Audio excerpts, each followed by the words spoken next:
¿Qué tal, chicos? Buenos días, ¿cómo están? Bienvenidos a la clase de Historia del Perú. Gracias por enviar su saludo de asistencia. Hola Noemí, hola Marco, Piero Benítez, Jennifer, Nadine, ¿cómo estás?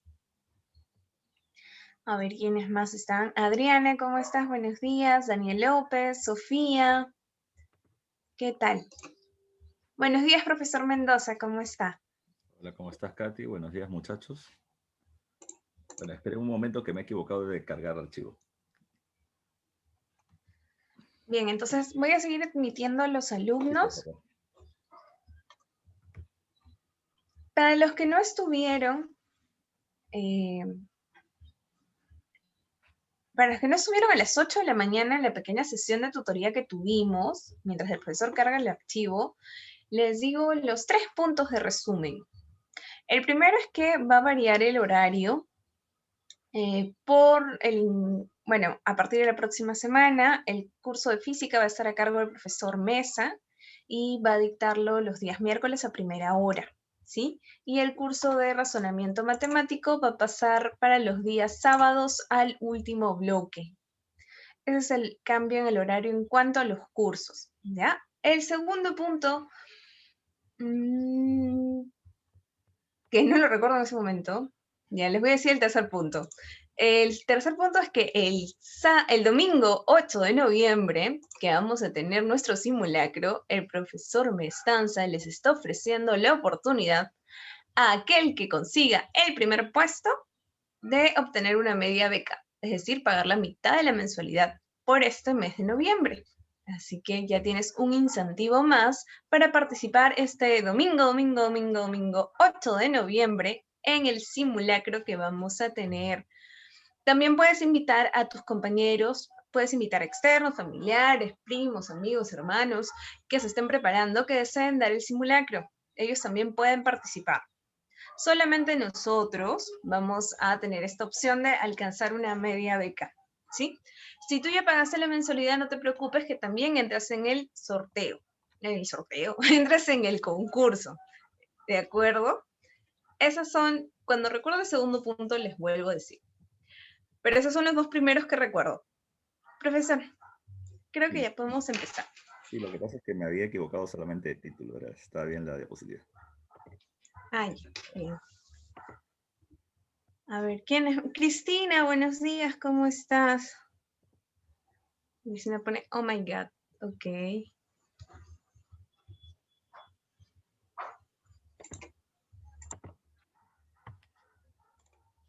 Ya, ahora sí.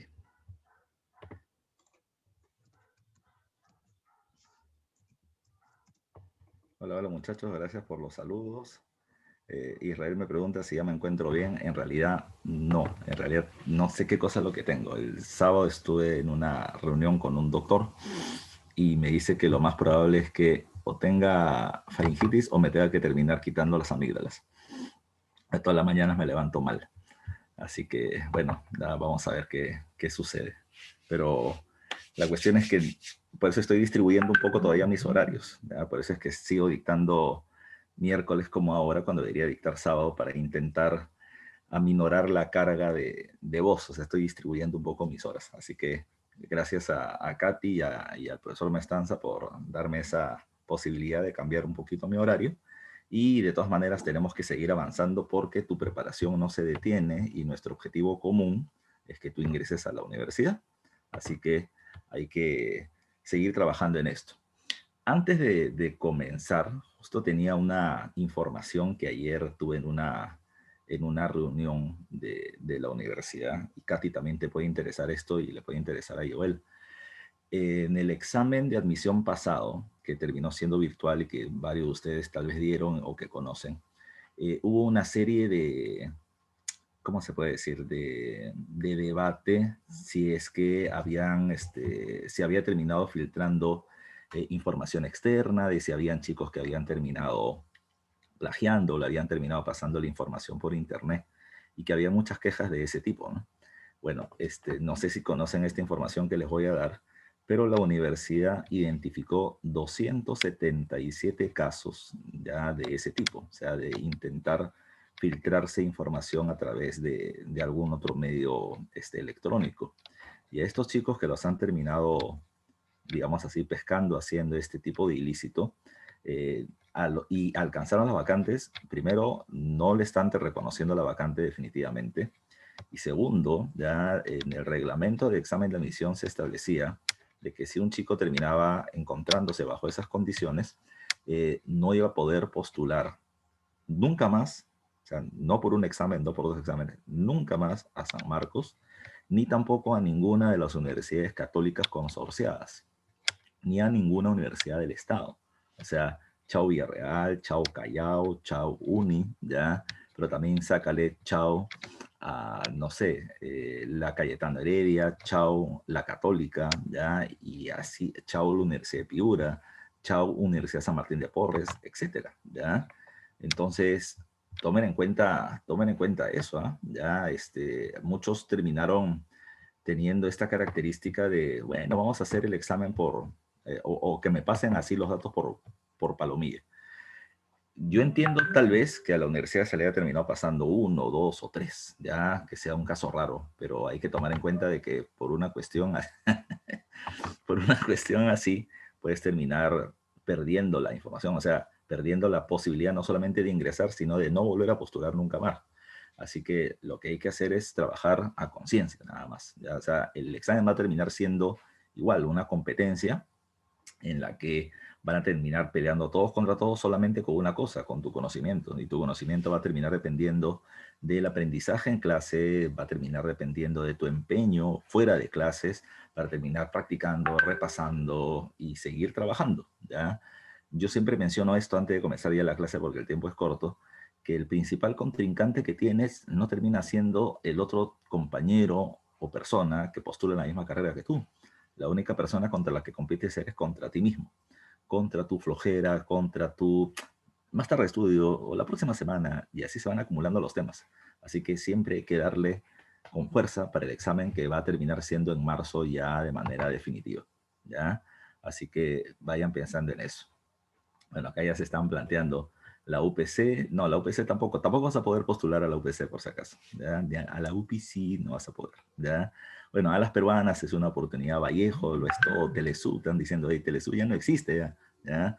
Pero tomen en cuenta que, insisto, fuera de la broma, a darle con todo, no estar priorizando en que alguien me va a pasar la información. Vas a terminar perdiendo todo. Así que a estudiar con fuerza. ¿Ya?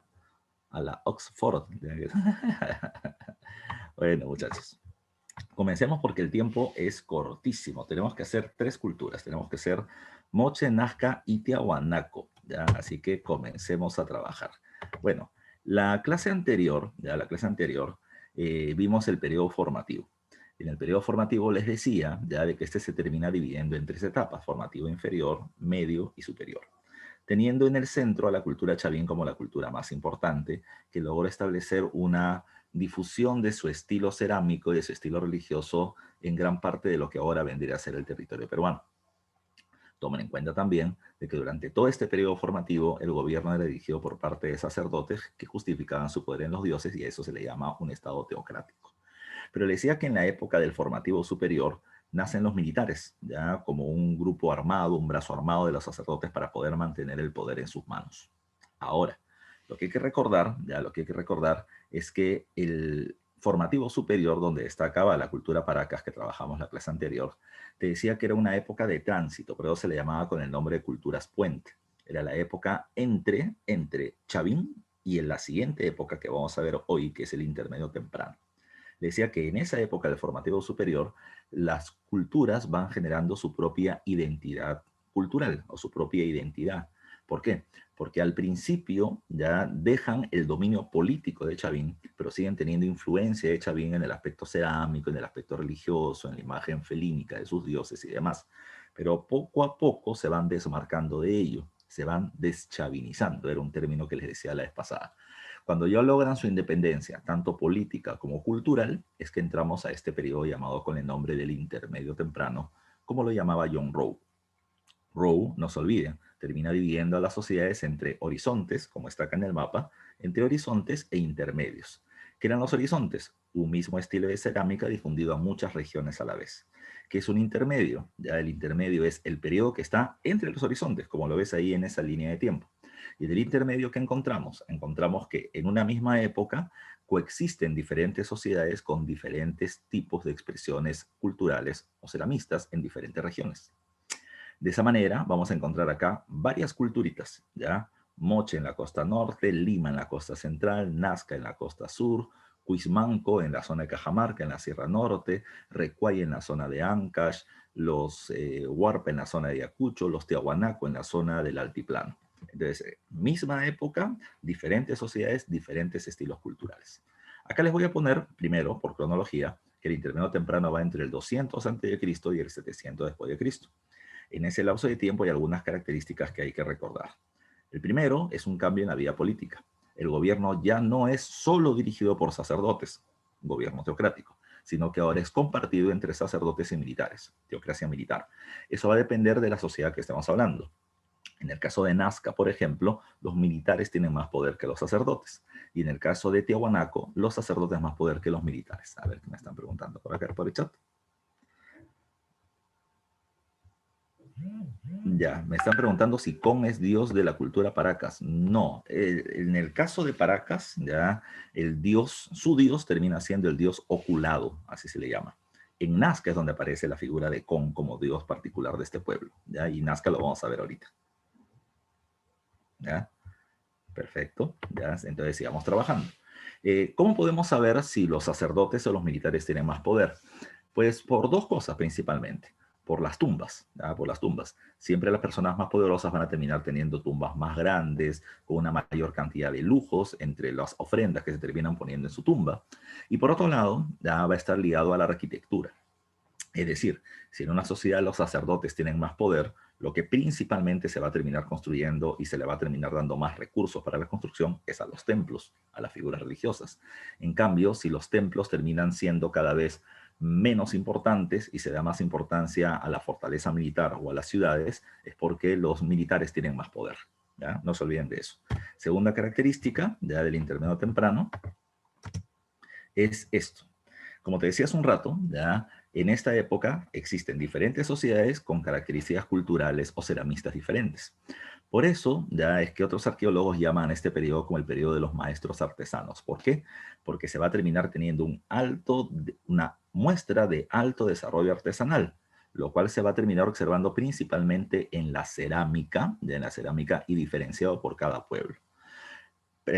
Fue una pregunta de la Villarreal. Ya Villarreal preguntó en qué sociedades se observa un mayor desarrollo de la producción cerámica.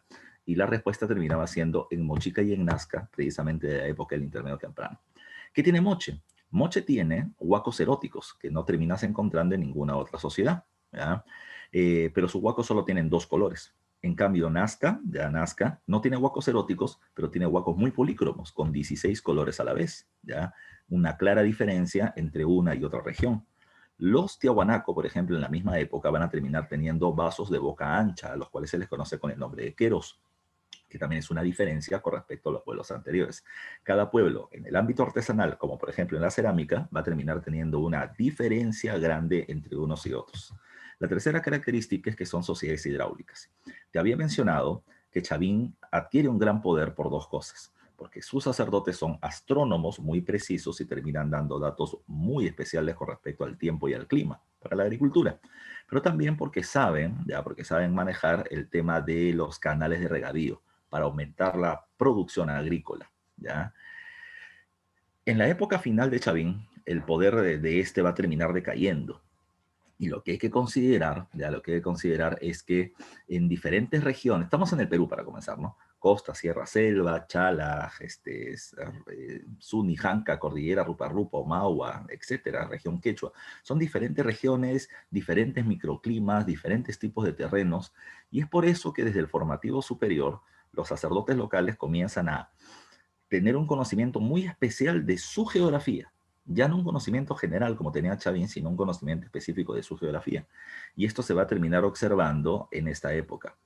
Cada uno de estos pueblos van a terminar desarrollando tecnologías agrícolas ya adaptadas a su medio ambiente para poder aumentar la producción en su territorio. De esta manera, por ejemplo, pregunta examen de admisión de San Marcos, los pueblos de la costa van a terminar utilizando las aguas del subsuelo ya para poder canalizarlas y poder desarrollar campo de cultivo. Los moche van a ser acueductos y los nazca galerías filtrantes. El pueblo de Huarpe en Ayacucho va a terminar desarrollando andenes ya en las laderas de los cerros, terrazas para poder cultivar en los cerros también. Los tiahuanaco van a usar los camellones. Cada uno de estos va a terminar utilizando una tecnología adaptada a su medio ambiente. Estas son características generales. Una de ellas ha venido como pregunta de examen de admisión, pero ahora tenemos que ver pueblos específicos.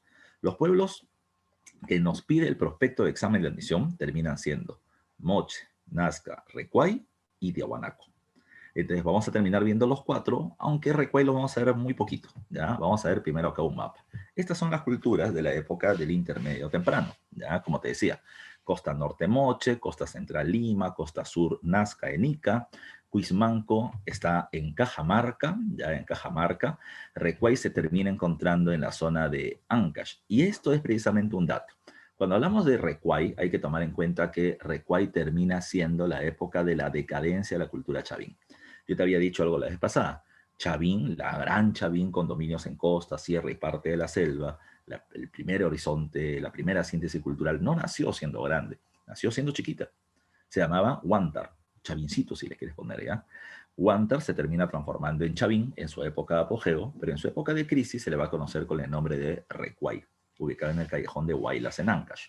¿En qué destacaba culturalmente la sociedad chavín? Aparte de su astronomía y su agricultura, terminaba destacando en la litoescultura, en la escultura sobre piedra, ¿ya? El Anzón, el Obelisco Tello, la Estela Raimondi. ¿En qué destaca Recuay? En lo mismo. Sus figuras van a terminar siendo unas figuras de piedra incisa, rayada, para poder dejar grabado una imagen, con figuras de guerreros. Esa es otra cosa, guerreros en Chavín, que es parte de lo que está sucediendo desde la época del formativo superior. ¿Ya? Nada más, ya nada más. No necesita más datos. Chavín, 2 cosas, o Recuay, 2 cosas. Decadencia Chavín entre el formativo superior y el intermedio temprano, y destacan en la escultura lítica con figuras de guerreros. Punto. ¿Ya? Punto. No te lo que es más. ¿Ya? En el caso de Lima, ya de esta ha venido 2 veces pregunta de examen de admisión. ¿Qué cosa ha venido? A ver, Lima, la provincia de Lima actual, viene teniendo 3 grandes ríos que la cruzan. En Lima Norte, digamos, Zapayal, Puente Piedra, Caraballo, tienes al río Chillón. En la zona central está el río Rímac y en la zona sur está el río Lurín. En la zona del Rímac ya va a terminar destacando una ciudadela ya que termina siendo considerada por muchos como su principal centro urbano, que se llama Maranga. No sé si conoces, ya no sé si conoces. Tal vez no conozcas como tal, pero sí lo has visitado tal vez alguna vez. Si has ido al Parque de las Leyendas, ya hay una huaca, y esa huaca pertenece a la ciudad de Maranga. Esa se extendía por la avenida Universitaria hasta la Universidad de San Marcos y por la avenida Bolívar hasta el Parque de la Bandera, si es que conocen. Es una ciudadela extensa. ¿Qué cosa vino en pregunta de examen de admisión sobre eso? El material que usan para la construcción de la ciudadela. Recuerden este dato, y te lo dije la vez pasada. Siempre que se construye en la costa, el material va a ser adobe, ¿ya? O sea, bloques de barro, ¿ya? Siempre que se construye en la sierra o en la selva, el material va a ser piedra. ¿Para qué? Para resistir a la lluvia, que en la costa termina siendo poco abundante. Lo particular de Lima es que los adobes no terminaban siendo unos bloques anchos, así, sino terminaban siendo bloques angostos y pequeños, ¿ya? Como si fueran libros, y se les conocía con el nombre de adobe chiquitos o adobitos, ¿ya? Pregunta de examen de admisión, la ciudadela de Maranga, que se encuentra en la Huaca de San Marcos, tenía como material de construcción principalmente, respuesta, adobitos, por eso le estoy poniendo ese dato. Lo otro que hay que tomar en cuenta es que en el Valle del Lurín, hacia el sur, ya está el oráculo de Pachacamac. Pachacamac es un dios, ya es un dios ligado a los movimientos telúricos. Dice el mito que él está durmiendo en el centro de la Tierra. Mueve un brazo, temblor. Mueve una pierna, terremoto. Le da epilepsia, cataclismo. ¿Ya? Pero lo otro es que Pachacamac termina siendo un centro religioso. La gente va hacia allá porque ahí se dan precisas predicciones sobre el clima y sobre el futuro de la gente. Gobernantes y gente de otros lados iba a preguntar sobre su futuro. Voy a ingresar a la universidad, por ejemplo, ¿ya? Terminabas dando tu ofrenda y te dan tu respuesta, ¿ya? Así que eso es lo que se terminaba teniendo en Pachacamac. La pregunta de examen de admisión hablaba precisamente, o ponía una imagen de los españoles destruyendo la imagen del oráculo de Pachacamac. Pero hay que recordar que eso está ligado a la cultura Lima, que era la pregunta de examen de admisión. Es un oráculo. Repito, ¿qué es un oráculo? Es a quien tú le preguntas el futuro. ¿Ya? No se olviden de eso. El otro pueblo que le estoy poniendo acá termina siendo Huarpa, ¿ya? Y Huarpa se va a caracterizar ¿por qué? Porque Huarpa va a terminar ubicándose en Ayacucho, ¿ya? En Ayacucho, y termina siendo, entre comillas, la madre de Huari, ¿ya? Antes que Huari se convierta en el gran imperio panandino del Horizonte Medio, ya antes terminó siendo una cultura pequeñita. Así como Huántar se transforma en Chavín, Huarpa se va a transformar en Huari. ¿Ya? Este pueblo ubicado en Ayacucho tiene una peculiaridad, su suelo es rocoso y sobre la roca no puedo cultivar, ¿ya? Porque hay mucho cerro. Entonces, ¿qué cosa lo que hicieron ellos? Terminaron estableciendo esas terrazas al costado de los cerros para poder cultivar en ellas, llamados los andenes, que Huari luego se encarga de difundir. Pero ¿por qué no me pones una imagen del andén? Porque la próxima clase vamos a hacer Wari y de ahí tenemos que comenzar hablando de Warpa, ¿ya? Por eso es que lo dejo ahí. Pero recuerda estos datos básicos. Ahora nos vamos a las culturas más importantes. Moche, Nazca, ya, Tiahuanaco, que es lo que tenemos que trabajar ahora. Con el caso de Moche, ya, lo puedes terminar encontrando así. Cultura Moche o cultura Mochica. Es lo mismo, no hay inconveniente, no nos hagamos problemas con respecto a esa denominación. ¿Dónde se ubica Moche? Bueno, Moche, su centro, ya su centro, se va a terminar ubicando en la región actual de La Libertad, entre los valles del río Moche y Chicama, ya en esos valles, en un territorio fértil, por lo tanto, para la agricultura. Pero Moche va a terminar expandiéndose y en su proceso de expansión va a terminar abarcando la zona de la costa norte. Va a terminar abarcando desde Piura, en el río Piura, Piura, Lambayeque, La Libertad y Ancash, como está precisamente en el mapa anterior, ya, para que no te olvides, acá lo estoy poniendo, ya. Entre Piura, Lambayeque, La Libertad y la costa de Ancash es que vamos a terminar encontrando a la cultura moche o mochica. Ahora, ¿qué debe tomar en cuenta? Ese territorio, el territorio de la costa, no te olvides en general, es un territorio semiárido, semidesértico. Es decir, viene teniendo una franja desértica muy grande, pero está cruzado por una serie de ríos que bajan desde los Andes hacia el Pacífico. En la costa norte, los ríos están muy cercanos unos de otros. Son abundantes y están muy cercanos unos de otros, diferente a la costa sur, como en el caso de Ica, por ejemplo. Entonces, en el caso de Moche hay una ventaja. Moche se encuentra en un territorio bañado por varios ríos, el río Piura, el río La Leche, el río Chicama, el río Chao, el río Moche, ya el río Nepeña, el río Guarmey. Entonces, al haber varios ríos, forman varios valles fértiles. Y otra característica lo vamos a ver en el aspecto de la política, en un momento. Lo otro, creo que te dije esto la vez pasada, todos los pueblos del Perú prehispánico tienen como principal actividad económica la agricultura. Todos menos el Chat P. No me acuerdo si les dije esto. A ver si alguien me hace recordar. ¿Les hablé de este dato o no? A ver, ahí me están respondiendo por el chat. Sí, perfecto. ¿Te acuerdas qué cosa era el chat P? Era Che de Chincha, ¿ya? A de Aymaras, T de Tiahuanaco y P de Pucará. Te decía, Pucará, Tiahuanaco y Aymaras, ubicados en la meseta del Collao, tendrán como principal actividad económica la ganadería. Y Chincha, la principal actividad económica será el comercio. No significa que no haya agricultura, simplemente que no es la principal actividad económica. En el caso de Mochica, como no está dentro de ese grupo, su principal actividad económica es la agricultura. Y como te dije, no es difícil cultivar porque sus ríos forman valles y los valles son muy fértiles. Si yo quiero ampliar mi zona de cultivo, ¿qué voy a hacer? Bueno, hago al igual que Chavín un canal de regadío. Y por ejemplo, destaco un canal llamado el Canal de la Cumbre. Se ha llamado así porque este canal comienza a 1300 metros de altura. Como está muy alto, su pendiente es muy inclinada y voy a poder llevar las aguas de los ríos a lugares muy alejados, ampliando la zona de cultivo. Pero también voy a terminar utilizando las aguas del subsuelo para canalizarlas mediante acueductos, ¿ya? Acueductos. Y el acueducto más destacado de los moches, que hasta ahora se sigue usando, se le llama el acueducto de Ascope, ¿ya? Es un dato muy particular que a mí siempre me da la atención, porque la cumbre de Ascope vienen teniendo 1500 años de construcción y todavía siguen siendo usados, lo que implicaba un gran conocimiento de su medio geográfico de los moches y un atraso tremendo de nosotros para seguir usando una tecnología de hace 1500 años, ¿ya? Por otro lado, si Moche venía teniendo una costa tan grande, ¿qué otra actividad económica podrían realizar además de la agricultura? Si tienen una costa tan grande, un litoral tan grande, ¿qué otra actividad podrían desarrollar? Dime tú, ¿ya? Habla, ahí están, muy bien. El comercio marítimo podría ser uno, la pesca es mucho más directo, como está planteando por acá Saulo. Y precisamente una de las características de Moche termina siendo esto. Moche, ya Moche, ahí está pesca y comercio, ganadería también, pero pesca y comercio van a destacar. Y una de las características de Moche es que su cerámica va a terminar dejándonos un montón de información de cómo se organizaban y qué desarrollaban las mochicas. Por ejemplo, aquí tenemos un huaco retrato, ya un huaco escultórico, donde se termina observando un hombre en su caballito de totora, que hasta ahorita se sigue utilizando en zonas como Huanchaco para poder salir a pescar. ¿Ya? O se termina viendo en un dibujo, en una imagen en su cerámica, cómo es que ellos utilizan embarcaciones para salir a la pesca, ¿ya? Y les ponen una alegoría sobre la pesca en el mar.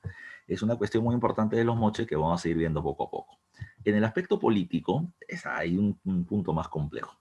Moche, primer dato, no tiene un reino unificado. No hay un rey de los mochicas. Pero fíjate, el señor de Zipán no era rey. Rey implicaría que gobierne todo el territorio y lo que él diga se cumpla. No es así. Lo que en Moche hay, no te olvides, es una gran cantidad de valles, ya conformados por los ríos que atraviesan la región. Y cada valle va a terminar teniendo su propio gobernante. A pesar de que hay gobiernos independientes entre los valles, los pueblos de Mochica, ya los pueblos de Mochica han hecho como una suerte de alianza, una suerte de unión entre ellos. Por eso es que se habla de este dato. En Moche lo que existe es una confederación de valles, ya una confederación, una alianza entre ellos. Cada valle tiene su propio gobernante, ya tiene su propio gobernante, pero entre ellos hay una alianza común. Al gobernante de un valle se le conoce con el nombre de Alaec, y ahí está resaltado de negrito. Pero hay personajes que no gobiernan un valle, sino que gobiernan varios valles más, como el señor de Zipán, que llega a gobernar hasta 4 valles a la vez. Y esos personajes se le conoce con el nombre de Siekich. ¿Ya? Se le conoce con el nombre de Siekich. Entonces recuerden, ¿ah? Cada valle lo dirige un personaje llamado Laek, pero hay personajes que en algún momento adquieren más poder y gobiernan más de un valle, se les conoce con el nombre de Siekich, pero no todo el territorio por completo. Ahora, como te decía, no existe un rey, no existe un gobierno unificado, pero existe una alianza. Y los pueblos de la costa norte se reconocen como hermanos, por así decirlo, entre ellos, ya entre ellos. Y se reconocen como iguales, ¿por qué? Porque tienen una serie de elementos en común. ¿Cuál es el primero? El idioma. El idioma que hablan es el muchic. Las costumbres, las vestimentas, el tipo de alimento, las ceremonias que van a terminar teniendo es común, conocidas entre ellos. Y los dioses, tienen diferentes dioses los moches, pero todos los pueblos de esa región creen en los mismos dioses. Y hay uno que destaca mucho, ya que se le conoce con el nombre de Ayapaec o Ayapaec, ya también denominado como el dios degollador. ¿Y por qué se le llama así? Porque en las imágenes donde aparece Ayapaec siempre se termina observando una escena de sacrificio humano a un hombre que aparece desnudo por lo general, le terminan cortando el cuello y la sangre que de ahí sale se la terminan entregando a esta figura ya que termina siendo Ayapaec.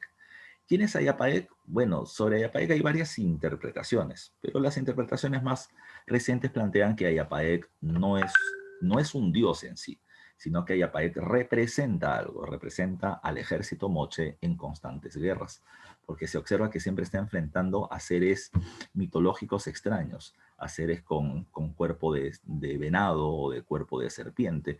Y una vez que los derrota, a estos personajes los termina sumando a su indumentaria. Es como si le sumara skills, ya sumara más poderes. Y ya hace referencia al ejército mocha enfrentando a otros pueblos, pero lo representan a través de una sola persona, ya que es el dios Ayapaec. ¿Ya? Segundo caso a tomar en consideración es esto. El hecho de que los pueblos se conozcan entre sí no significa de que se lleven bien, se pelean a cada rato.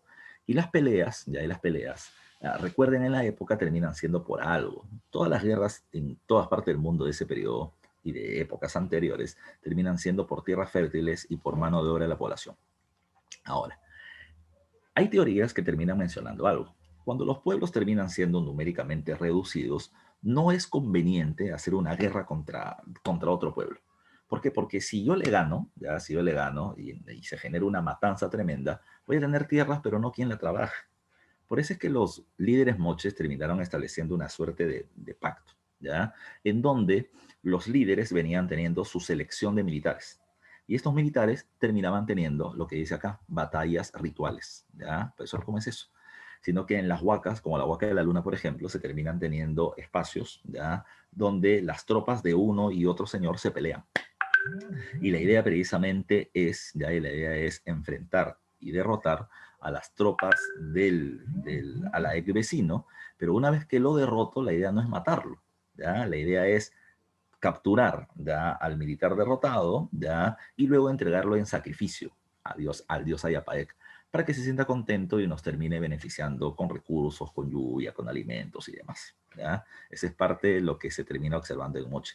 Yo no sé si habrán escuchado esto. En el pueblo maya, ¿ya?, no sé si habrán escuchado que ellos jugaban pelota, ¿ya?, jugaban fulbito, ¿ya?, por así decirlo. ¿Han escuchado eso alguna vez? ¿Ya? Ahí, por ahí me están respondiendo, ¿ya? A ver qué me dicen acá en el chat. Sí, ya en dibujitos, bacán, ya, sí. Jugaban pelota, ya, y los arquitos no eran como los arcos de fulbito que tenemos ahora, sino que venían teniendo como unos aros, ya, de básquet, pero no puestos de manera echado, ya, sino paraditos. Y el que ganaba, metiendo más veces la pelota ahí, ya, terminaba teniendo el derecho de terminar matando a los otros. O sea, la apuestita no era una gaseosa, ya, la apuestita terminaba siendo tu vida, ya, y estas personas derrotadas serán sacrificadas para que los dioses estén contentos y nos sigan dando lluvias y alimentos, ¿ya? Es un juego de la muerte, así literalmente, ¿ya? Claro, los mayas son de la zona de México, de Centroamérica en general. Entonces, el que perdían lo sacrificaban, como bien dice Sofía. Esto es lo mismo que pasaba con los moche, ¿ya? Lo mismo exactamente, ¿ya? Pero no con un juego de fulbito, sino con una batalla ritual, ¿ya? No se olviden de eso. Otro dato más a tomar en cuenta con los mochica es que, a diferencia de todos los demás pueblos, en Mochica las mujeres eran parte del gobierno, ¿ya? Pues en ningún otro pueblo ya del Perú prehispánico las mujeres eran parte del gobierno, no. En los demás pueblos, la mujer era la esposa del rey, si lo quieres llamar así, y podía ser influyente, pero no tenía un cargo específico. En cambio, en los moches sí, en los moches sí. Esto se observaba ya en las cerámicas, donde aparecían siempre dos varones y una mujer acercándose al dios Ayapaec para entregarle esta copa de sangre, siempre una mujer ahí.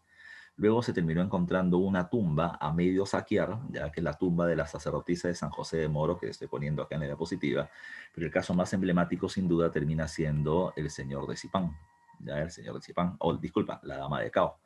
La dama de Cao, por si acaso recuerda este dato, ¿eh?, la dama de Cao que está acá terminó siendo una tumba de una gobernante mochica intacta, la tumba intacta. Y esta mujer venía teniendo un tatuaje de serpiente en el brazo que solamente lo venían teniendo las sacerdotisas o las chamán, ya los chamanes, ya ligados al poder religioso. Ya ella fallece al parecer después de haber dado a luz, ya, pero su cuerpo va a terminar siendo adornado con una serie de telas muy finas y una suerte de coraza hecha de entre cobre y oro que termina cubriendo su cuerpo, al igual de tener una corona y tener un par de varas que representan su poder. Eh, es muy semejante la forma de vestimenta que tiene ella con la forma de vestimenta del señor de Zipán. Ya, si tú te das cuenta, la vestimenta, que es como un poncho, es muy parecida, pero no son contemporáneos. Ya, la señora de Cabo es mucho más antigua que el señor de Zipán, al que nosotros conocemos, porque hay varios señores de Zipanes en las tumbas que se han hallado. Pero hay que tomar en cuenta esta figura de realeza. Ellos eran gobernantes en sus respectivos territorios y en diferentes épocas. Pero al parecer esa era la forma normal en la que se vestían los gobernantes, tanto masculinos o femeninos, de la zona de influencia de los moche. La imagen que está abajo es una representación del dios Ayapaec, ¿ya? Una de las tantas. No sé si alguien habrá tenido la oportunidad de viajar al norte alguna vez, pero en la Huaca de la Luna o en la Huaca de Cao Viejo o en las mismas tumbas de Zipán se termina encontrando esta imagen romboidal, ¿ya? Con una figura con colmillos, como está acá en el centro, y con cabellos ondulados, que son las olas del mar que representan a Ayapaec, un ser con características felínicas, influencia moche todavía, ¿ya? Pero no se olviden, ¿eh?, mujer gobernante. Siguiente característica de los moches, su cerámica. Como ya te decía hace un rato, su cerámica es bícroma, utiliza dos colores. Tal vez a ustedes les hayan dicho alguna vez que los colores terminan siendo crema y guinda, o crema y granate, como los colores de la camiseta de la U o los colores de la Universidad de San Marcos. Pero en realidad no es tanto así. Ya los arqueólogos más serios terminan planteando de que termina siendo blanco sobre rojo. O sea, la arcilla de por sí es de color roja, ¿ya? Y sobre el rojo le van a pintar de color blanco, ya de color blanco, lo que ellos quieren que resalten, o sea, la figura representativa. Lo que pasa es que estos colores van a terminar haciéndose opacos en el tiempo. El blanco se va haciendo un color blanco humo o blanco hueso, ¿ya? O crema, o sea, un color blanco tirando para amarillo, ¿ya? Y el rojo se va a terminar haciendo más oscuro, se le llama rojo indio, ¿ya? O granate, ¿ya? Entonces, eso es lo que encontramos, blanco sobre rojo, con esas pequeñas variantes si deseas. Ahora, lo particular de la cerámica de los moche es que su cerámica es realista. ¿Realista por qué? Porque refleja lo que en la realidad ven, ¿ya? Y se le llama documental, ¿por qué? Se le llama documental porque ellos han terminado representando lo que hacen, la agricultura, la pesca, sus creencias, sacrificios, los animales que viven con ellos, las plantas que cultivan, las ceremonias religiosas que hacen. Y todo eso me termina permitiendo documentar cómo vivían los moches. No podemos saber cronológicamente cómo es que fueron cambiando o cuál es el nombre de sus gobernantes, pero podemos ver diferencias sociales, las diferentes actividades o las diferentes sí, actividades que se realizan en Moche, desde un guerrero a un sacerdote, desde un campesino hasta un pescador. O sea, vamos a terminar viendo todo a través de su cerámica. La cerámica se termina dividiendo en dos. Existe un tipo de cerámica llamada iconográfica o pictográfica. ¿Por qué se le llama iconográfica? Icono significa imagen, ¿ya? Entonces, los moche, ¿ya? Los moche en la superficie de su cerámica van a terminar dibujando lo que ellos quieren representar. Por ejemplo, esta imagen de acá. Esta imagen o esta cerámica es muy parecida a la de los chavín. Base plana, cuerpo globular, asa en forma de herradura, asa estribo y un pico llamado gollete. Pero mira, en la superficie de la cerámica, en la parte globular, se ha terminado haciendo un dibujo donde terminan representando, por ejemplo, la cacería de un ave. También puede ser imagen de pesca, como la que te mostré en la primera imagen de los mochicas, o también puede ser imagen de sacrificios, ¿ya? Acá espero que veas tú, y te voy a terminar resaltando con colores. Mira esta primera imagen que está acá, ¿ya? Se ve a un hombre, ¿ya? El que está acá, se ve a un hombre desnudo, atado de sus manos, ¿ya? Y se ve a otra persona acá al costado que le está metiendo un cuchillo en el cuello, ¿ya? Le está metiendo un cuchillo en el cuello.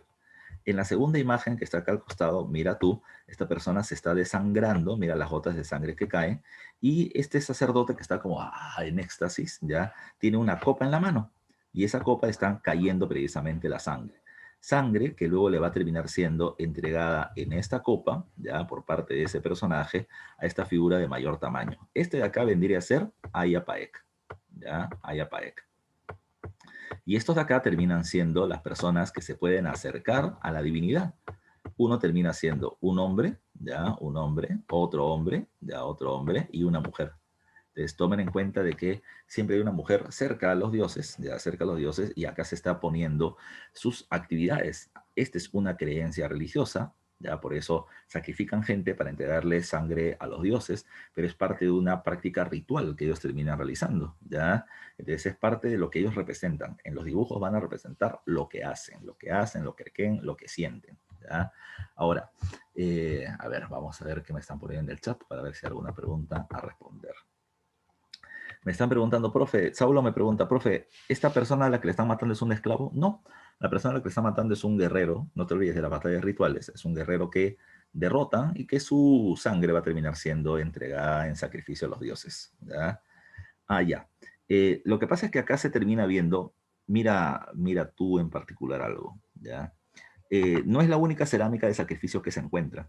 Siempre se va a terminar observando que las figuras femeninas tienen una faldita más cortita, ya que la de los personajes masculinos. Y en las diferentes cerámicas se nota otra cosa que acá no se ve muy bien, que es la prominencia de los pechos. O sea, ¿cuál es la diferencia observable entre un varón y una mujer? ¿Ya? No es el cabello, como en algún momento me han respondido los alumnos, porque una mujer se puede terminar cortando el cabello corto y sigue siendo mujer. Pero lo que sí no va a poder, lo que sí no vamos a poder tener, a diferencia de la mujer, son los senos. ¿Ya? Bueno, profe, yo tengo un amigo gordito que tiene más senos que una amiga, y tengo una amiga que es plana, sí, pero en general la diferencia terminan siendo los senos. Ellas pueden dar de lactar, tú no, ¿ya? Por más que quieras. ¿Ya? Ahora, tomen en consideración ya esas particularidades, ya la figura, pero las planas pueden dar de lactar, no como algunos chicos que quieren dar de lactar, pero la naturaleza no les termina dando esa característica, ¿ya?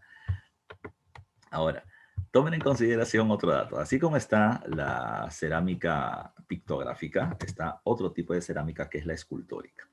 La cerámica escultórica es cuando se le da al huaco, a la cerámica, la forma de lo que yo quiero representar. Y los huacos escultóricos son de dos tipos, huaco retrato y huacos eróticos. Cuando hablamos de los huacos retratos por lo general nosotros decimos son esto. ¿Ya? Uno dice huaco retrato moche y lo primero que le viene a la cabeza es esto. Imágenes de rostros. Lo que es verdad, pero no solo los huacos retratos son rostros. ¿Ya? Pueden ser rostros y espero que veas ahí. El primer rostro que sale a tu mano izquierda está pintado. O sea, los moches también terminaban teniendo sus modas. Se pintaban la cara. Mira, vienen teniendo tocados, tienen como gorras en la cabeza para terminar soportando el calor. Pero las gorras terminan teniendo diferentes diseños. Así como han salido diseños para las mascarillas, ellos también terminaban teniendo diseños para estas pañoletas sobre la cabeza. Mira, la del medio viene teniendo como un par de aves que terminan saliendo al costado. Si te das cuenta, vienen teniendo extensores en las orejas. ¿Ya? Son como aretes, pero clavados en la oreja. ¿Ya? Y eso es algo que terminan utilizando los moches. Y así puedes ver ello. Pero no solamente es para ver cómo se representaban los moches, sino también los estados de ánimo. Hay personas que salen sonriendo, personas que salen amargas. Hay personas que salen con enfermedades como la uta o la lepra, se le va cayendo la piel. O, por ejemplo, hay este de acá que es un ciego, es un sacerdote ciego, no tiene ojos, mira, sus ojos están hundidos, ¿ya? Pero así como está ello, también pueden ser figuras de cuerpo entero, no solamente rostros, como este de acá que termina siendo un guerrero que tiene su porra y que viene teniendo su escudo. O pueden terminar siendo figuras de animales, cóndor, jaguar, cuyes, ¿ya? Loros, todo lo van a poner. Pueden poner papas, camotes o pueden poner la chirimoya que te estoy poniendo acá. Entonces hay un montón de imágenes que son parte de los huacos retratos, personas sacrificadas, sacerdotes, ¿ya? Animales, todo lo van a terminar poniendo, ¿ya? El huaco mochica, que entre los que más me gustó a mí sin duda, es un huaco que está exhibido en el castillo de Chancay, no sé si conocen, en donde aparece la imagen de un sacerdote, pero con rostro de lechuza. Bonito ese huaco, qué hermoso, ¿ya? Pero son parte de estos huacos retratos. Ahora, los huacos eróticos terminan caracterizándose, ¿por qué? Porque lo que ellos van a terminar mostrando termina siendo sexualidad. Sexualidad en sus diferentes aspectos. Cuando digo en sus diferentes aspectos, no hay que olvidar que los huacos moche terminan siendo huacos realistas. Entonces, ellos van a terminar poniendo lo que ven. Lo que ven, pero también lo que creen. No se olviden de eso. Por ejemplo, acá tenemos un huaco erótico normal. Hombre, mujer, relación sexual, posición misionero. El hombre encima de la mujer. Punto. Relación sexual. Nada más. Hay gente que hace sexo, sí, por supuesto. Y en otras posiciones también. Y también lo representan los moches. Ponen sexo grupal, dos hombres con una mujer, ya dos mujeres con un hombre. Se divierten muy bien las mochicas y eso lo terminan poniendo. ¿Ya? Pero también hay otra cuestión. Mira este que está acá. Espero que puedas ver bien el huaquito. Porque este de acá termina siendo una mujer y este de acá es un hombre. Pero mira dos cosas de este huaco. Mira que esta mujer está masturbando al hombre, ahí se ve la figura de su pene. Pero mira el rostro del hombre. Este hombre es una calavera. ¿Ya? Mira su cara. Es una calavera. Es una calavera. Profe, ¿que lo secaron? No. Lo que pasa es que lo que le está queriendo decir acá el huaco es que la relación de matrimonio entre una mujer y un hombre, ¿ya? No se culmina o no termina a pesar de la muerte de uno de los miembros de la pareja, ¿ya? Es decir, él murió, pero la relación matrimonial continúa y cuando ella muera, en la otra vida seguirán siendo pareja. Algo así como lo que has visto en la película de Coco, ¿ya? Esa es una cuestión que terminas viendo en los moches. Es muy, muy, muy especial, ¿eh? ¿Ya? Muy especial. Así que un dato más a tomar en consideración sobre las mochicas. Con respecto a los moches, ¿ya? Con respecto a los moches, ¿cuál era su visión con respecto a la muerte? ¿Ya? ¿Cuál era su visión con respecto a la muerte? En el mundo judeocristiano actual, ¿ya? Nosotros tenemos una visión del pecado, ¿ya? Es decir, si yo he sido una buena persona, cuando me muera me voy a ir al cielo. Si he cometido muchos pecados, cuando me muera me voy a ir al infierno. Eso genera una idea de sufrimiento mientras los años van pasando. Con los moches no. Si tú eras agricultor, cuando te mueras seguirás siendo agricultor. Si tú eras gobernante, cuando te mueras seguirás siendo gobernante. Si tú acá bailabas, cuando te mueras seguirás bailando. Y si acá tenías sexo, cuando te mueras seguirás teniendo sexo. Otro huaco que me llama la atención es un huaco iconográfico, ya redondo, con una línea en el centro. Arriba, personas bailando, rezando, cantando, teniendo relaciones sexuales. Abajo lo mismo, pero los de abajo, los de arriba eran humanos de carne y hueso, y los de abajo eran calaveras. Lo que están queriendo decir es que en la vida o tras la muerte se va a seguir haciendo lo mismo. En estos huacos eróticos ya existen relaciones homosexuales, existen relaciones entre hombres, existen relaciones zoofílicas, ya hombres teniendo relaciones con llamas. Profe, aguanta, ¿me estás diciendo que los mochicas eran así? No te estoy diciendo que los mochicas eran así, te estoy diciendo que algunos mochicas lo hacían, ¿ya? Pregunta, ¿en la actualidad acaso no hay gente que practique la zoofilia? ¿En la actualidad no hay gente que termine teniendo relaciones homosexuales? Eso pasó, pasa y pasará. Pero ya todo lo que ellos veían lo ponían y lo que ellos creían también. El otro dato importante está acá, ¿ya? Mire ese hombre, ¿ya? El moche del WhatsApp, ¿ya? Un mochica con un pene así gigantesco, ¿ya? Gigantesco, con dos manos tiene que agarrarlo todavía, ¿ya? Y mire esta mujer acá, ¿ya? Bueno, por eso es su esposa. No, no, no tiene nada que ver. Lo que pasa, ¿ya? Lo que pasa es que acá te están representando dos cosas. Recuerden que en el arte, ya en el arte, los artistas pueden terminar también interpretando o resaltando ciertas características que ellos quieren dar a conocer. Acá sí hay un culto a la fertilidad. O sea, se está representando el pene, ¿ya? Y la vagina como órganos reproductores. Por eso el culto a la fertilidad ya, humana, que va a ser representado en este tipo de imágenes. Esta mujer, evidentemente, por la forma en la que muestra la vagina, es porque ha terminado dando a luz. Es parte precisamente de lo que los moche consideran como importante. Es culto a la vida. Es culto a la vida. ¿Ya? No se olviden. Supongo que ahí se han estado vacilando con lo que estaba diciendo. ¿Ya?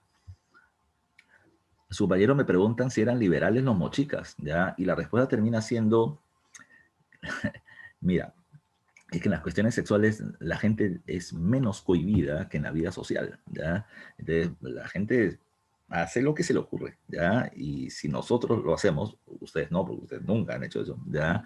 Pero si los humanos lo hacemos en la actualidad, pues la moche en ese tiempo, pues también, o sea, no es una cuestión de verlos raros, hay que entender de que ellos eran normales y hasta mucho más abiertos en esas ideas que nosotros, ¿ya? Bueno, siguiente caso, ¿ya? Siguiente caso. Nos salimos de los huecos eróticos para que no te enfermes la cabeza y nos vamos a la arquitectura. Y te dije, si están en la costa, ¿qué material van a terminar utilizando? Adobe, de adobe. Los adobes eran entregados por parte del pueblo al gobierno como una ofrenda, como un tributo. Se le llamaba adobes marcados, ¿ya?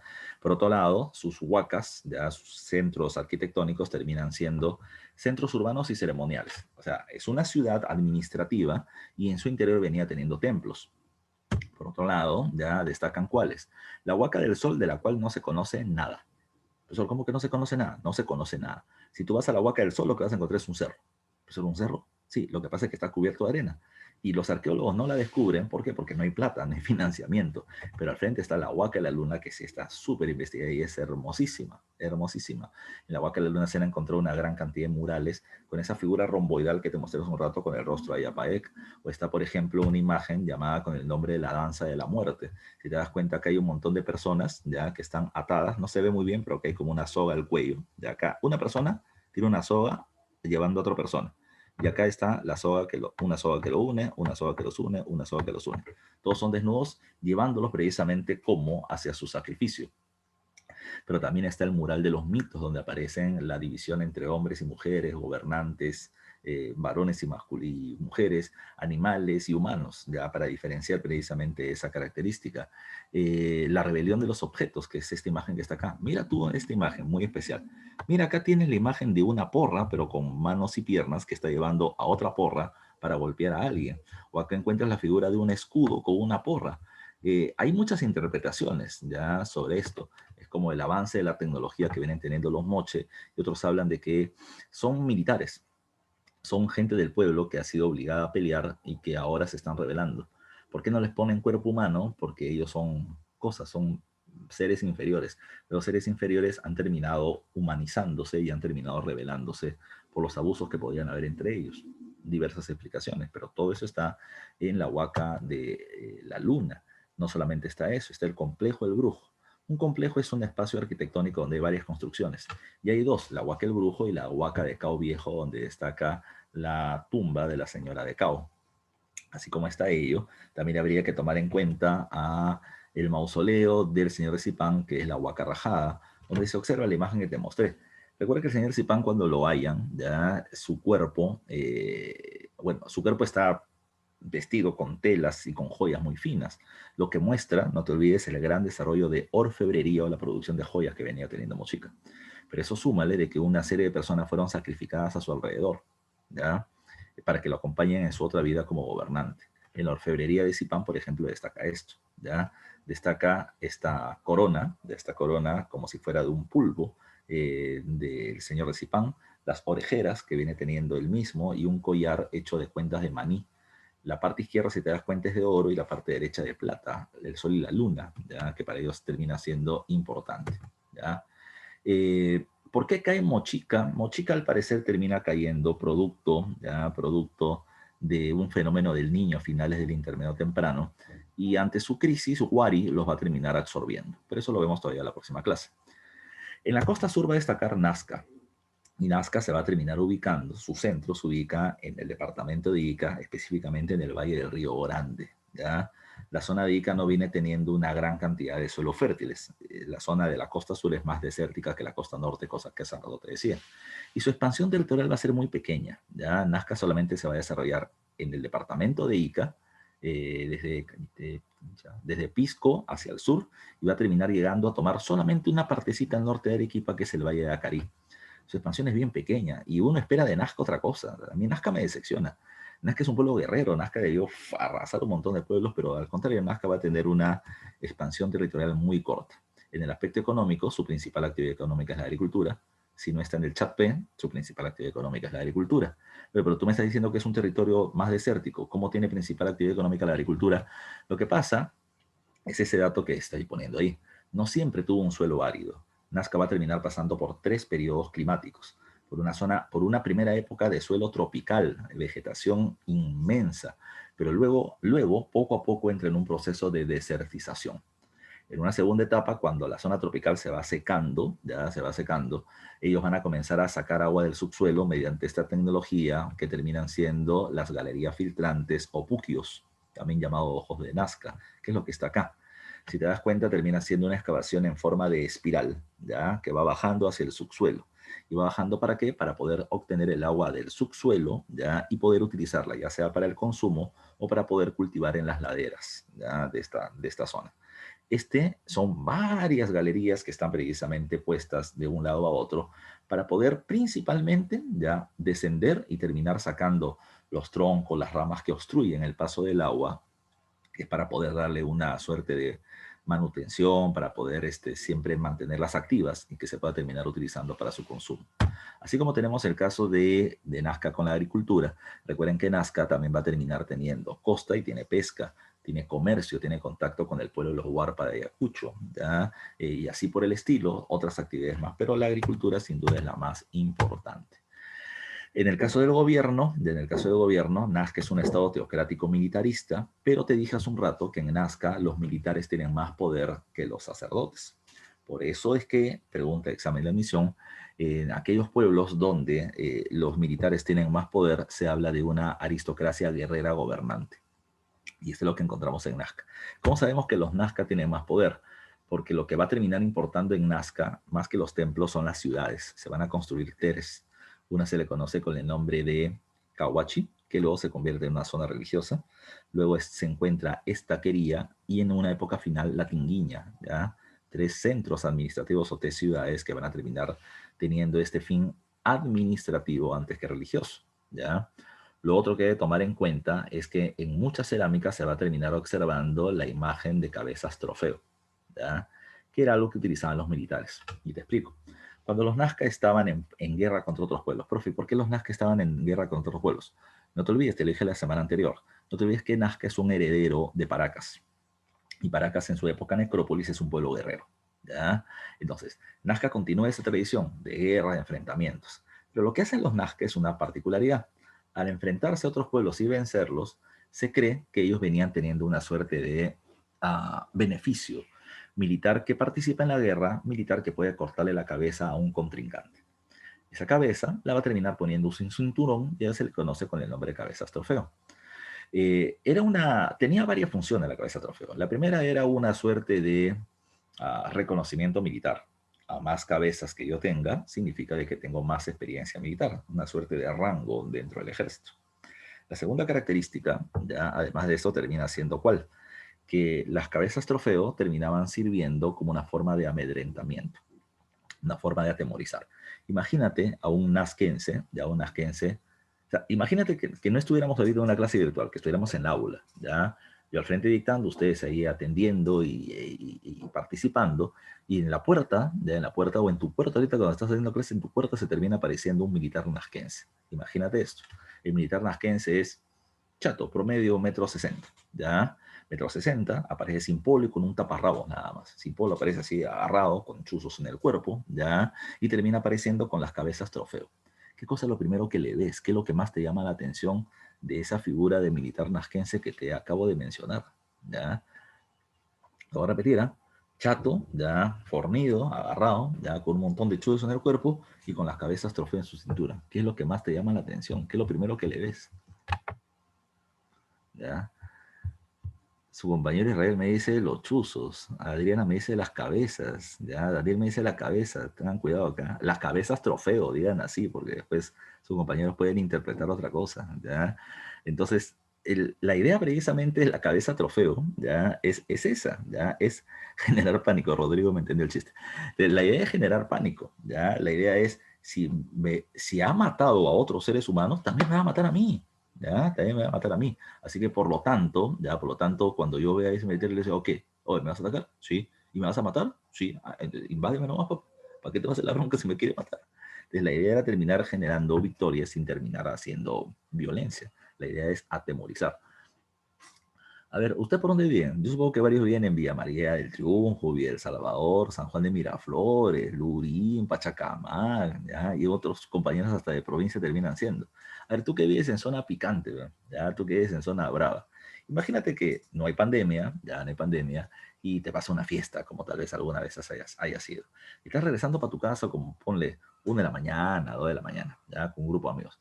Y encuentras como a media cuadra, ya con media cuadra terminas viendo a una persona que termina viniendo con su gorro, ya con su gorro, con su polo ancho, con su pantalón chavito un poquito más abajo de la cadera, ya hay un poquito más abajo de la rodilla, con su zapatilla de marca y termina con su chuzo por acá y termina caminando así todo achorado.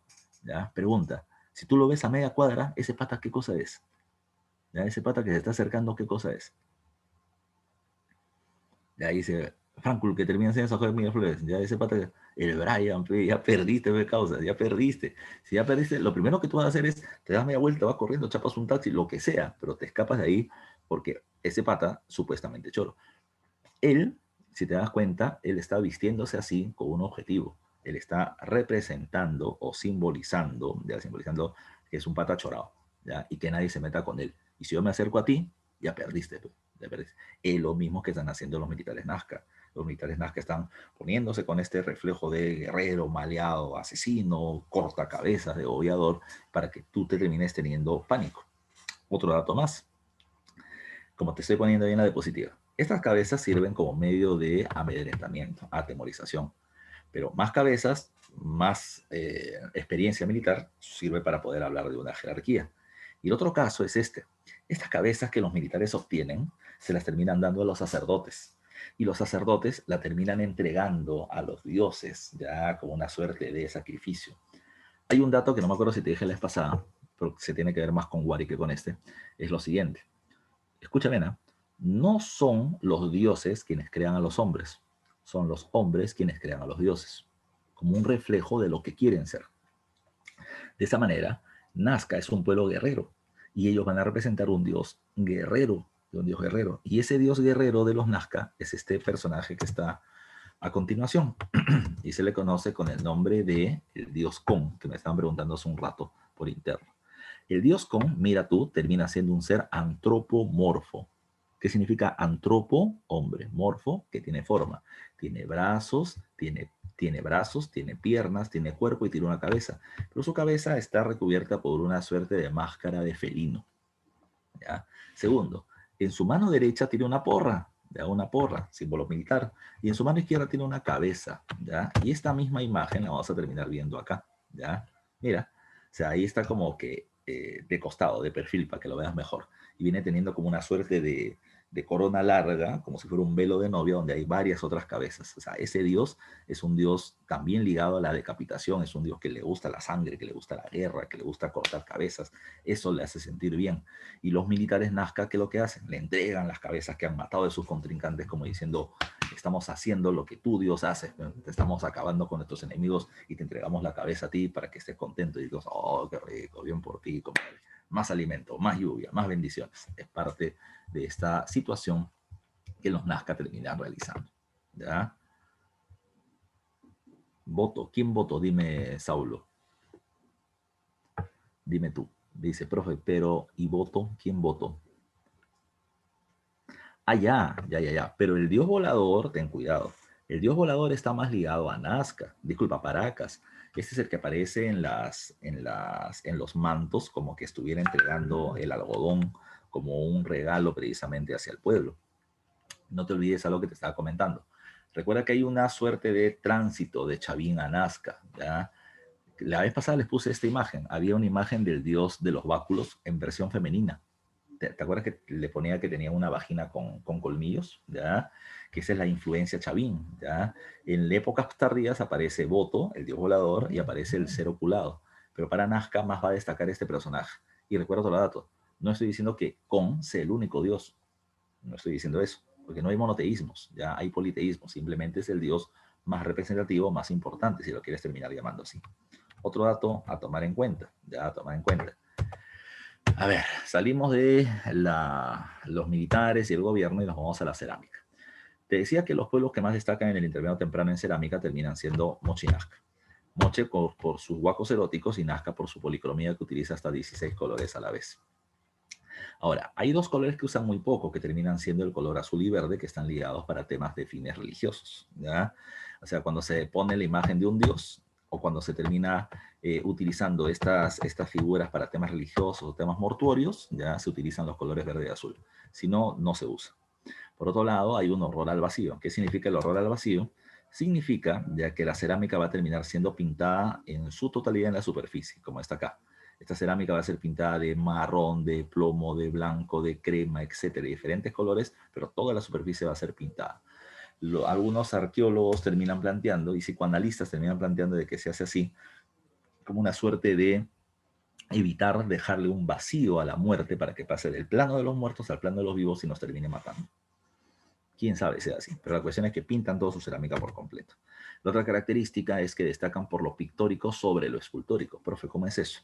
Lo escultórico es cuando yo le doy forma al huaco de lo que yo quiero representar. Por ejemplo, esta. Le estoy dando la forma de un ave, ¿ya? Ese es lo escultórico. Pero sobre lo escultórico lo voy a terminar pintando, le voy a terminar poniendo imágenes y detalles. Entonces, toma en cuenta, le voy a poner el color de pico, el color de ojos, la diferencia con el iris, el tipo de plumas que va a terminar teniendo en las alas, la diferencia con el pecho, la diferencia con la espalda. Todas esas características, todos esos detalles es lo pictórico sobre lo escultórico, ¿ya? Que destaca en el caso de los Nazca. ¿Qué otra cosa más en la arquitectura? Material, adobe, estamos en la costa, no te olvides. Van a destacar algunos lugares, como por ejemplo Cahuachi. Pregunta de examen de admisión. ¿Qué cosa es Cahuachi? Es su mayor centro administrativo. Es algo así como su capital, ¿ya? Pero en el caso de Cahuachi, lo que hay que tomar en cuenta es que Cahuachi, en el paso del tiempo, va a perder esta categoría de ciudad y va a terminar convirtiéndose solamente en centro religioso, ¿ya? Quien va a terminar reemplazándola va a terminar siendo esta quería. Dice acá, se convierte, te decía hace un rato que se convierte en mayor centro religioso, centro de peregrinación. ¿Qué cosa es peregrinaje? Es cuando la gente que tiene una creencia religiosa se moviliza en masa hacia un lugar sagrado. Y eso es lo que va a terminar convirtiéndose Cahuachi. Cahuachi se convierte en un gran centro religioso ya para este periodo. Aparecen otras dos, esta es una representación de Cahuachi. O sea, la Cahuachi actual trabajada por arqueólogos. Ya es una gran pirámide, si te lo vas a dar cuenta. Pero así como está ello, vienes teniendo a la Tinguiña y vienes teniendo a Estaquería, ¿ya? Ahora, en el caso de Nazca, en el caso de Nazca hay una cuestión que es muy particular.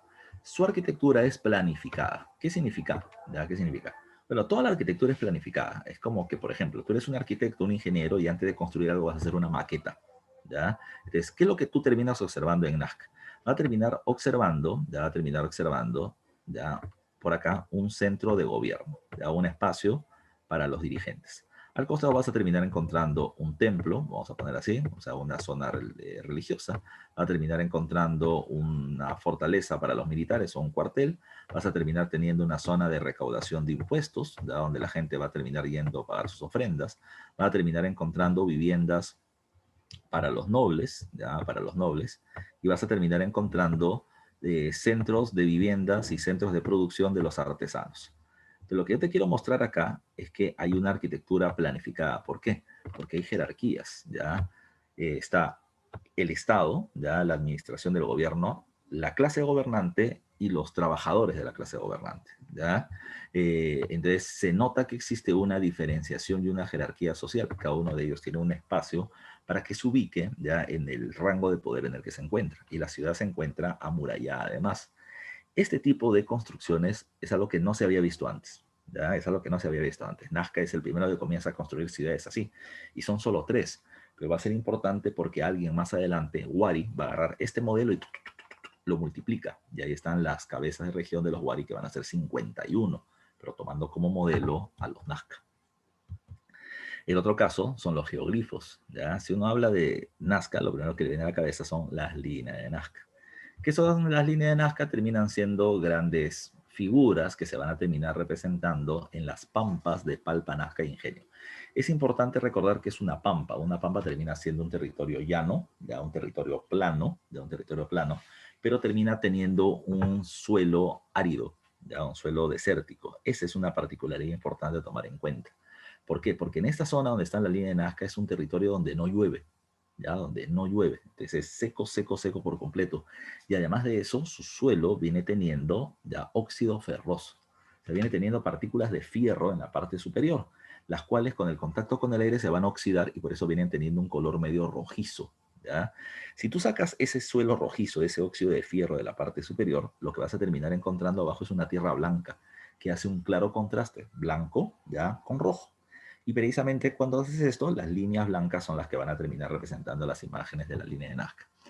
¿Qué es lo que principalmente se representa en la línea de Nazca? La respuesta es bien simple, líneas, nada más. La mayoría, la inmensa mayoría de las líneas de Nazca son líneas rectas, líneas, líneas, líneas. Simplemente que las más destacadas terminan siendo aquellas que vienen teniendo formas de animales. Por eso dice que son principalmente zoomorfas. Tienes la imagen del mono, tienes la imagen de la araña, tienes la imagen del colibrí, la imagen de las manos, del perro, de la iguana, de la ballena, etc. Hay un montón de personajes que van a ser representados. Ninguna de ellas se observa desde el suelo, sino todas se ven desde arriba. ¿Cómo lo hacían?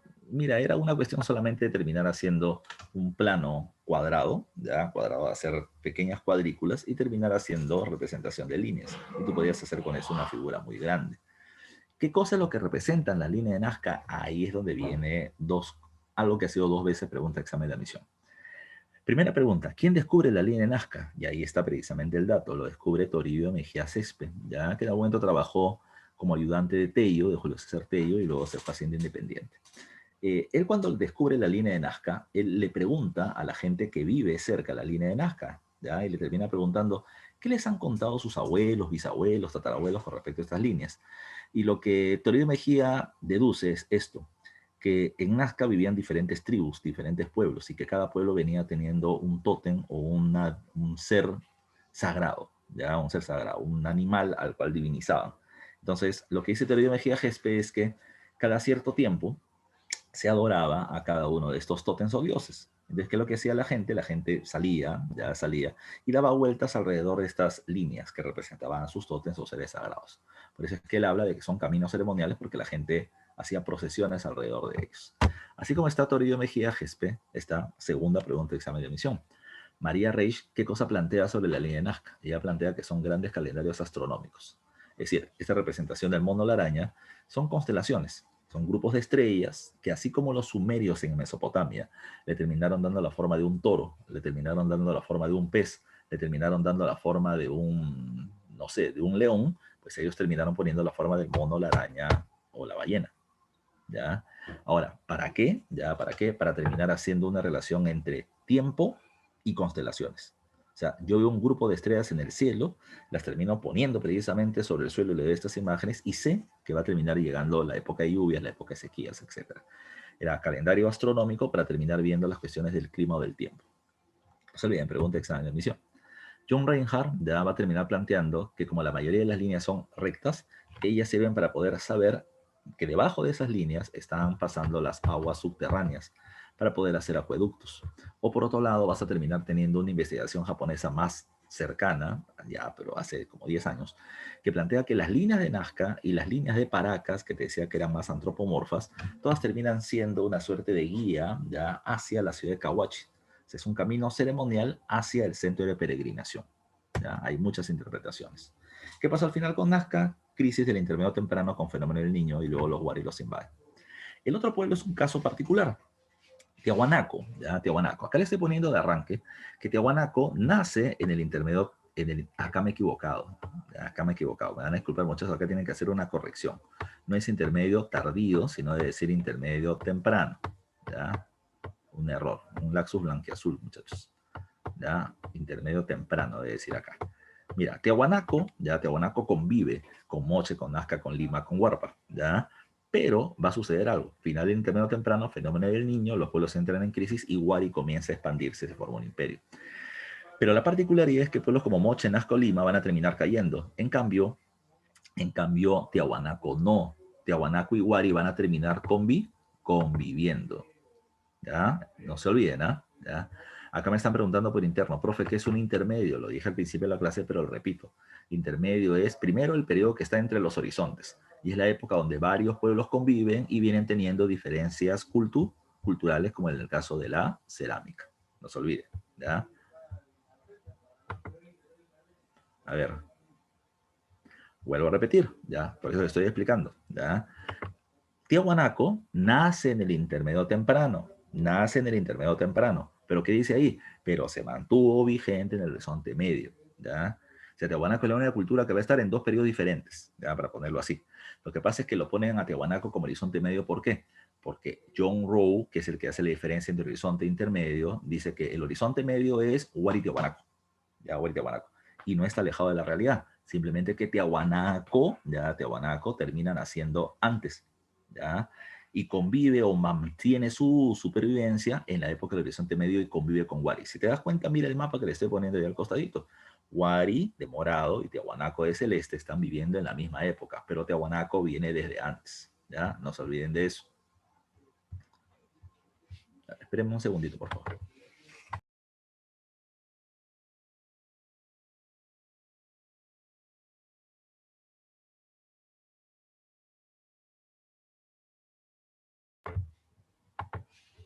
Ya. Sigamos, ya sigamos. La otra característica a tomar en cuenta es lo siguiente. ¿Dónde se ubica geográficamente la cultura tiahuanaco? ¿Dónde se ubica geográficamente la cultura tiahuanaco? Mira, Tiahuanaco se va a terminar ubicando entre el sur del Perú, la zona de Puno, ya la zona de Puno que está por acá, pero también se va a terminar ubicando en la zona de Bolivia, en su zona oriental y en la zona del norte de Chile. Todo este territorio que está acá se le conoce con el nombre de la meseta del Collao, o también se le conoce como territorio altiplánico. Es un territorio elevado, como si fuera precisamente la cordillera de los Andes, pero no termina en una base en punta, sino termina en una base plana, ¿ya? Y termina siendo un territorio bastante extenso. Ahí es donde se va a terminar desarrollando principalmente el pueblo de Tiahuanaco. Tiene una altura promedio de 3.800 metros sobre el nivel del mar y tiene un clima de contraste. Mucho calor en el día, mucho frío en la noche. En el día tú puedes tener 18 grados, ¿ya? Que para ellos es bastante calor además, y en la noche puedes llegar a 5 grados bajo cero. El hecho de que la temperatura baje bajo cero va a terminar generando no solamente un frío inmenso, sino también va a terminar perjudicando los campos de cultivo. Y eso es lo que vamos a ver ahorita. Es ahí donde viene el chat P, no te olvides, ¿eh? Chincha y Mara, Tiahuanaco y Pucará, ¿ya? Tiahuanaco tiene como principal actividad económica la ganadería, ¿ya? No se olviden de ese dato. Tiene como principal actividad económica la ganadería de auquenios o la ganadería de altura. Van a terminar creando ya más alpacas. Pero también habría que tomar en cuenta otra cosa. Tomen en cuenta que la agricultura sí se desarrolla, pero no es su principal actividad económica. ¿Qué es lo que vamos a ver con el caso de la agricultura? Miren ustedes. El lago Titicaca para ellos termina siendo fundamental, porque el lago Titicaca me termina dando agua para beber, me va a terminar permitiendo pescar, trasladarme de un lugar a otro del lago, pero también va a terminar irrigando el campo para poder cultivar en los alrededores, ¿ya? En el valle del lago Titicaca. Pero, ¿qué va a terminar pasando? Yo no puedo cultivar acá, ¿por qué? No solamente porque no llega el agua, sino porque este área termina siendo muy fría. Recuerden que el agua, como elemento químico, tiene una característica. Absorbe el calor del día y lo emana por la noche, que es lo que está poniéndose en esta figurita. Acá tienes al sol, el sol va a terminar soltando sus rayos y esto va a calentar el agua y luego lo va a terminar emanando este calor por la noche. La zona de las laderas del río o del lago Titicaca es el mejor lugar para poder vivir, porque este calor que emana va a terminar haciendo que el clima no sea tan frío en las noches, pero además de eso va a terminar botando una capa de vapor que hace que las pequeñas partículas de hielo no terminen precipitándose al suelo. Ah, profe, el granizo. No. El, el granizo, ya el granizo es cuando caen pelotas de hielo, ya, pelotas. Pero tomen en cuenta que en la sierra, no sé si alguien conoce el término, lo que cae es la helada. ¿Ya? Caen pequeñas partículas de hielo que caen sobre el suelo y queman el suelo. Cuando lo queman no es que se incendia, simplemente que no se puede cultivar en ese lugar. Y es ahí donde Tiahuanaco tiene esta ventaja. ¿Qué es lo que van a hacer ellos? Ellos en las laderas del lago vienen teniendo esta capa de vapor que hace que esta helada no caiga al suelo. ¿Ya? O si cae, cae como lluvia y se puede cultivar en ese lugar. Pero si yo quiero cultivar en un lugar más alejado, ¿qué voy a tener que hacer? Voy a tener que hacer un canal.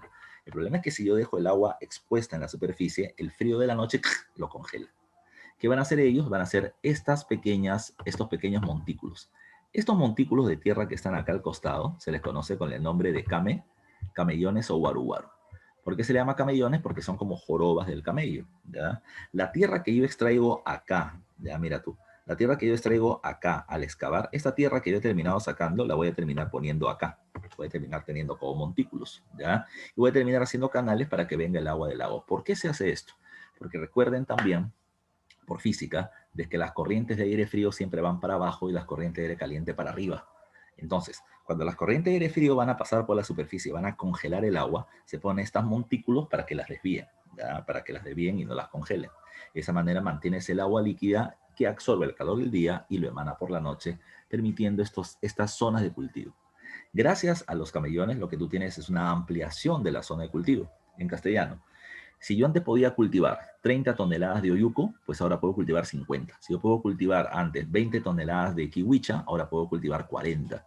Lo que voy a terminar haciendo es, como dice acá, ampliar la producción nativa. Voy a producir más de lo que se produce en este lugar. Oyuco, quinoa, maca, kiwicha, cañigua, etcétera. ¿Ya? Mashua, oca, etcétera. Pero hay que tomar en cuenta otra cosa. Tiahuanaco, al estar a 3.800 metros sobre el nivel del mar, no tiene una producción local, por ejemplo, de otros recursos como el algodón de la zona costeña, o por ejemplo el maíz de grano gigante o mote, o no tienes la hoja de coca de la zona de la selva. Si yo quiero obtener esos productos, tengo dos fórmulas. Uno, trueque, intercambio, ¿ya? Que alguien lleve mi oyuco hacia la zona de la selva a cambio de coca, o que alguien lleve mi quinoa a la zona de la costa a cambio de algodón. Pero recuerda algo. Tú cuando te vas al mercado, por ejemplo, y quieres comprar arroz, un kilo de arroz te termina costando, digamos, 3 soles 80, vamos a poner así en promedio, ¿ya? 3 soles 80. Pero al agricultor que cultiva arroz no le pagan 3 soles 80, le pagan un sol, sino que cuando va pasando de mano en mano va subiendo el precio. Es lo mismo que pasa acá. Acá no hay dinero, no hay moneda, pero los intermediarios hacen que los precios de los recursos suban o que yo tenga que dar más por un producto. Lo que hizo Tiahuanaco es otra cosa, lo que dice acá, control vertical de pisos ecológicos. ¿Qué significa vertical? De arriba a abajo, de arriba a abajo, eso significa vertical. Tiahuanaco está arriba y va a terminar teniendo un control de territorios para el cultivo en diferentes pisos ecológicos. Tiahuanaco, ¿qué va a hacer? Va a tener una chacra en la costa, va a tener chacras en la sierra, va a tener chacras en la selva, para poder cultivar los productos que necesita, ¿ya? Lo que necesita para complementar su producción. Lana, bueno, algodón, ¿ya? Algodón, pescado, como el pejerrey, o el maíz de grano gigante o mote, o la hoja de coca. Ahora, ¿cómo obtiene esas tierras? Profe, peleando seguramente no. Tiahuanaco no es un pueblo guerrero expansivo. Tiahuanaco lo que va a hacer es un intercambio de tierras. Yo te doy un pedazo de tierra acá, en Puno, ya, para que tú cultives uyuco, y tú dame un pedazo de tierra en Cusco para poder cultivar maíz. Ahora, ¿cómo obtienen esa tierra? Para algunos autores pasa algo. Tiahuanaco es un pueblo que va a difundir el culto al dios de los báculos o al dios Huiracocha, ¿ya? Y lo que hace Tiahuanaco es decirlo, ¿no? Como Tiahuanaco es un dios, o Huiracocha es un dios ligado a la fertilidad agrícola, pues Tiahuanaco lo que va a terminar haciendo es, yo te doy a ti, ¿ya? A este mi Dios para que te ayude con la producción agrícola, pero a cambio lo que Dios quiere es un pedazo de tierras, ¿ya? No la vas a cultivar tú, yo voy a llevar mi gente para que puedan cultivar tu territorio. Eso es lo que pasa con Tiahuanaco. Ahora, Tiahuanaco es un pueblo que va a terminar haciendo un proceso de colonización. Ya acá dice esta palabra, colonización. Colonizar no es invadir. Tiahuanaco obtiene un pedazo de tierra en otro lugar y lo que hace es llevar su gente de Tiahuanaco a ese territorio. Ahora, esta población Tiahuanaco viene con su idioma, viene con su religión, viene con sus costumbres, viene con sus alimentos, viene con sus festividades. Ese es un pueblo cerrado, es una colonia, es un grupo de chamos, ya de venezolanos que viven entre ellos y tienen sus jergas, etcétera, y se van relacionando entre ellos. Lo mismo va a terminar pasando exactamente acá, lo mismo, ¿ya? Pero ubicados en diferentes regiones. A esto también se le llama sistema de archipiélagos. Espero que alguien se acuerde. Archipiélago es un conjunto de islas. Los archipiélagos terminan siendo eso, ¿ya? Tiahuanaco, o el sistema de colonias, es eso. Un grupo de pequeñas islitas Tiahuanaco ubicado en diferentes regiones. Y sumas todas estas islitas, tienes el sistema de archipiélagos. En el aspecto político, les decía eso hace un rato, tomen en cuenta que hay un gobierno teocrático militar, pero quien destaca termina siendo la élite religiosa. Y esto se va a terminar observando en su arquitectura. Si estás en el altiplano, mucha lluvia, el material tiene que ser piedra. Y su ciudad administrativa o capital se llama Taipicala. Este es un plano de Taipicala. ¿Ya? En el número 1 vas a terminar teniendo a la pirámide de Acapana, 2 el templete semisubterráneo, 3 tienes el templo de Calasasaya, 4 tienes a Putuni, y más alejado tienes a la fortaleza de Pumapunco. 5 construcciones, las 4 primeras religiosas en la parte inferior y la parte más alta, ya más alejada, tienes a Pumapunco, que es una fortaleza militar. Si hay 4 construcciones religiosas contra una militar, los sacerdotes tienen más poder que los militares. ¿Ya? No se olviden de eso. Ahí tienes a Calasasaya, tienes a Pumapunco. En su arquitectura hay otra cosa que destaca. Su arquitectura es de gran tamaño, monumental. Está hecha con grandes bloques de piedra, megalítica, y principalmente religiosa porque son templos, como ya te he comentado.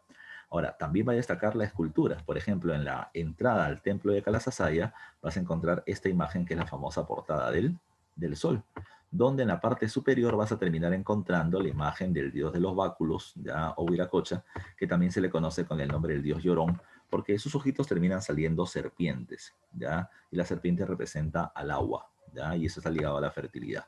También vas a terminar encontrando, por ejemplo, en Pumapunco, ya vas a terminar encontrando esto, cabezas clavas. Profesor, como las de Chavín, sí, pero no son figuras de sacerdotes transformados en felinos, son solamente cabezas de sacerdotes. Y en la misma Calasasay vas a terminar encontrando los monolitos. San Marcos terminó preguntando qué característica representa la escultura de los Tiahuanaco, y la característica es que son seres antropomorfos, que termina siendo la figura de un sacerdote, cabeza, cuerpo, brazos, pierna, ya que tiene en su mano un tumio, cuchillo ceremonial, y en la otra una tableta de rapé, ya. En la cerámica lo que va a terminar sacando son los queros, o estos vasos de boca ancha. Y al final, ¿qué pasa con Tiahuanaco? Al final del horizonte medio, se produce nuevamente otro fenómeno del niño. Y no se sabe exactamente qué pasa con Tiahuanaco. Lo que se sabe es que los tiahuanaquenses van a terminar migrando. O sea, un grupo de gente de Tiahuanaco, ante la falta de alimentos, se van a comenzar a ir. No se sabe si se van porque les faltó alimentos y se retiraron buscando otras regiones, o si terminaron siendo invadidos por los aymaras, ¿ya? Que vienen de más al sur buscando tierras donde poder vivir. Pero de que migran, migran, y esto es lo que se va a terminar produciendo en este periodo, ¿ya? Tiahuanaco. Vamos a ver algunas preguntas porque tiempo siempre nos falta. Ya nos hemos pasado 5 minutitos y vamos a ver algunas preguntas. Dice, pregunta 1, ya dice, al periodo de desarrollo de las sociedades Moche, Nazca, Lima, Huarpa y Recuay, ya, entre otras, se le ha dado diferentes denominaciones de acuerdo a las perspectivas de la investigación arqueológica. Entre ellas no se adecua este periodo. Entonces te están diciendo, ¿cómo no se llama esta época? ¿Se le llama intermedio temprano? Sí, ese es un nombre, la B, ¿no? La B está bien. Se le llama sociedades hidráulicas también porque desarrollan diferentes tecnologías. También se le conoce como el periodo de los maestros artesanos, que también te lo había puesto en la primera diapositiva. Pero no se le llama estados regionales, ¿ya? Estado regional es el nombre que se le da al intermedio tardío. Así que la clave termina siendo la C de casa, ¿ya? Pregunta número 2, ya, pregunta número 2 dice, debido a la ausencia de lluvias que caracteriza la costa, los mochicas se vieron en la necesidad de crear innovadoras y creativos sistemas hidráulicos con el propósito de almacenar la abundante agua que los ríos costeños tienen en los meses de verano. Por ello destacaron en la construcción de, ¿cuál sería la respuesta? No puede ser galería filtrante porque ello termina siendo de los Nazca, ¿ya? No puede ser camellones porque ello termina siendo de los Tiahuanaco, ¿ya? No puede ser huachaque porque ello termina siendo todavía la cultura chimú en el intermedio tardío. La respuesta terminan siendo grandes canales de regadío, como el canal de la Cumbre, y represas. Las represas terminan sirviendo para terminar almacenando el agua, como poner puertas con puertas para que el agua no se vaya de un lugar a otro. Así que la clave es la C de casa también. ¿Qué representa Yapag en la cultura mochica? Ya te decía que representaba el ejército mochica, ¿ya? Y esta es la que está acá. Es un ser mitológico que condensa las acciones y las victorias militares del ejército moche. Pregunta 4. Con respecto a Moche, establezca la relación que contiene elementos verdaderos. ¿El señor Zipán fue un monarca de la sociedad mochica? No, monarca no, porque no hay un rey, ¿ya? Sino que este era un sequich, ¿ya? Gobernaba varios valles, pero no todos. Entonces la segunda, o la primera está mal. Dice, los restos de la sacerdotisa de San José de Moro muestran un poder equitativo entre hombres y mujeres. Mira, no sé si equitativo, es decir, igualitario. Lo que sí se muestra es que las mujeres terminaban siendo parte del poder. Los huacos mochicas se caracterizan por su realismo verdadero, eso sí es verdadero. Muchos de los canales producidos por Mochica, como el de la Cumbre, son usados hasta la actualidad, verdadero. ¿Ya? La 3 y la 4. La 2 no podía ser porque no habla de un poder igualitario, ¿ya? Sino que las mujeres eran parte del poder, pero no de igual poder de los hombres. Habían 2 hombres y una mujer. No te olvides cercando a los dioses en los sacrificios. La clave es la A.